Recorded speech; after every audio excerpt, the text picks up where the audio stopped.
Hello everyone, ఇవాళ మనం herpes zoster అంటే తెలుగులో సర్పి కంచిక అంటాం కదా, దాని గురించి తెలుసుకుందాం. ఫస్ట్, హెర్పిస్ జోస్టర్ అంటే మనం తెలుగులో సర్పి కంచిక అంటాం కదా, అది ఒక వైరల్ ఇన్ఫెక్షన్. మనకి అది ఎవరిలో అయినా రావచ్చు. కామన్గా అది మనం 50 ఇయర్స్ దాటిన వాళ్ళల్లో ఎక్కువగా చూస్తుంటాం. అది ఫీమేల్స్కైనా రావచ్చు, మేల్స్కైనా రావచ్చు. నెక్స్ట్, ఎవరికి రిస్క్ ఫ్యాక్టర్స్ ఎక్కువ ఉంటాయి ఈ సర్పి కంచిక రావడానికి అంటే above the age of 50 years ఉన్న వాళ్ళకి వస్తాయి. కొంచెం మనకి డయాబెటీస్ కానీ హైపర్ టెన్షన్ కానీ ఉన్న వాళ్ళకి కూడా రావచ్చు.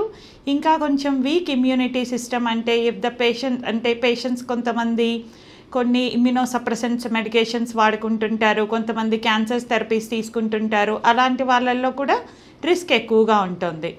అంతేకాకుండా కొన్నిసార్లు చిన్నపిల్లల్లో కూడా మనం హెర్పిస్ జోస్టర్ ఇన్ఫెక్షన్స్ చూస్తుంటాం.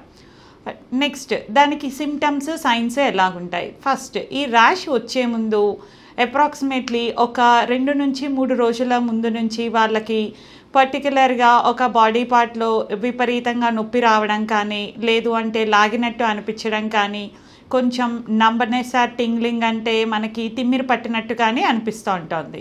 అలాగ మనకు ఆ సిమ్టమ్స్ అన్నది ఒక 2 నుంచి 3 రోజుల వరకు ఉండొచ్చు. అండ్ అది ఏ బాడీ పార్ట్లో అయినా రావచ్చు. స్పెసిఫికల్గా మనకి తలలో వస్తుంది, పొట్ట మీద వస్తుందని ఎక్కడా లేదు. It can affect any of the body part. And beauty of the disease is అది మనకి ఒక పక్కలోనే వస్తుంది. అంటే మనకి బాడీలో కొన్ని డర్మటోమ్స్ ఉంటాయి. డర్మటోమ్ అంటే మనకి బాడీలో బ్లడ్ సప్లై ఎలాగుంటుందో నర్వ్ సప్లై కూడా అలాగే ఉంటుంది. ఒక్కొక్క బాడీ పార్ట్ని మనం డివైడ్ చేసుకున్నప్పుడు డర్మటోమ్స్ కింద ఏ నర్వ్ అయితే ఎఫెక్ట్ అవుతుందో ఆ డర్మటోమ్లోనే ఇన్ఫెక్షన్ వస్తుంది, మళ్ళీ అక్కడి నుంచే తగ్గిపోతుంది. మనం ఇందాక చెప్పినలాగా ఆ డర్మటోమ్ అన్నది ఎయిదర్ కుడి పక్క అయినా ఎఫెక్ట్ అవుతుంది, ఎడం పక్క అయినా ఎఫెక్ట్ అవుతుంది కామన్గా. బట్ కొంతమంది అబ్నార్మల్ కేసెస్లో అది ఒకటి కంటే ఎక్కువ డర్మటోమ్లు అంటే మనం మల్టీ డర్మటోమల్ ఇన్వాల్వ్మెంట్ కూడా చూస్తాం.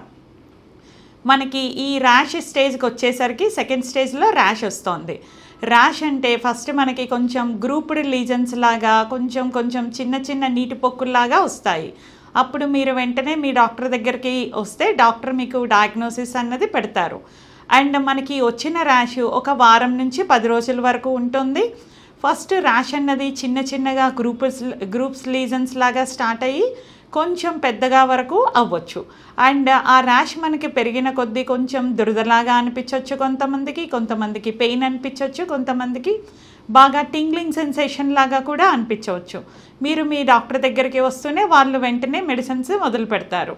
అండ్ దాంతోపాటు ఈ ర్యాష్ తగ్గడానికి కూడా మనకి సుమారు 10 నుంచి 14 రోజుల టైం పడుతుంది.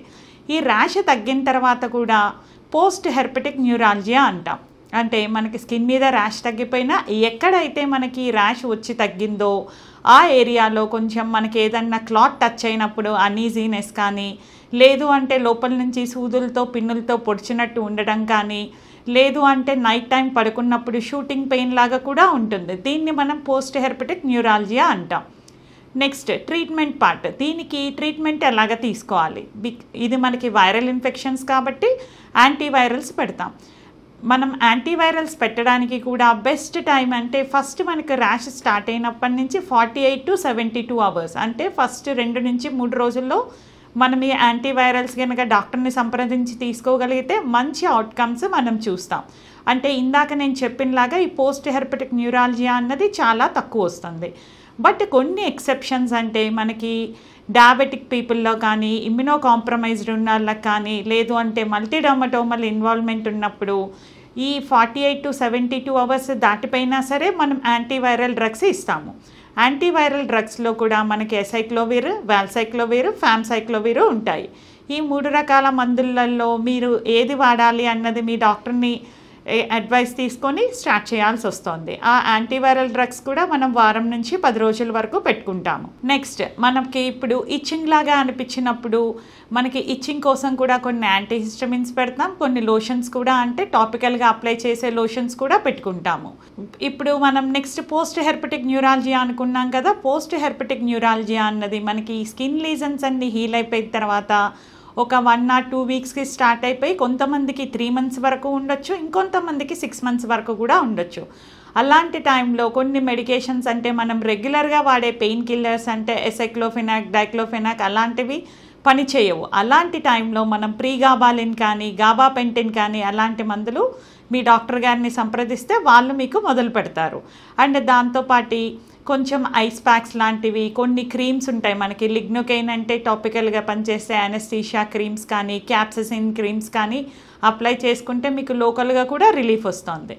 నెక్స్ట్, ఫుడ్ ఏం తీసుకోవాలి అని చెప్పి కామన్గా అడుగుతారు. Because this is a viral infection కాబట్టి కొంచెం సాఫ్ట్గా బ్లాండ్ అయితే తినమని చెప్పి చెప్తాం.